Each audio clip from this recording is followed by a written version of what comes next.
Ilang lugar sa Metro Manila ang binaha kasunod ng mga pag-ulan na dulot ng bagyong Christine.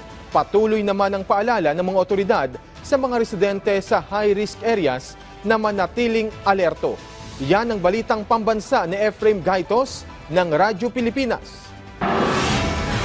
Hindi rin pinalagpas ng bagyong Christine ang ilang bahagi ng Metro Manila na nakaranas ng mga pagbaha, bunsod ng tuloy-tuloy na pag-uulan. Sa Quezon City, nakaranas ng matinding pagbaha kaninang madaling araw ang Barangay Rojas, kung saan kinailangan na ang agarang pagkasa ng rescue efforts na pinangunahan ng Quezon City Urban Search and Rescue Team. Nasa 28 pamilya o katumbas ng 112 individual ang inilikas na karamihan ay natrap sa kanilang mga tahanan. Sa ngayon, pansamantalang nananatili sa dalawang evacuation center ang nasa 114 na pamilya o katumbas ng higit 400 individual na direktang naapektuhan ng pagbaha sa Barangay Rojas, Quezon City. Agara na ring nailikas ang ilan pang residente ng Quezon City sa iba't ibang barangay na itinuturing na flood-prone area. Samantala, nagmistulang ilog naman ang kahabaan ng Araneta Avenue sa Quezon City dahil pa rin sa pagbaha. Pasado alas 6 ng umaga, naitala ang gatuhod na level ng tubig sa kahabaan ng Araneta Avenue kung saan ilang mga sasakyan na ang na-stuck dahil sa biglaang pagbaha.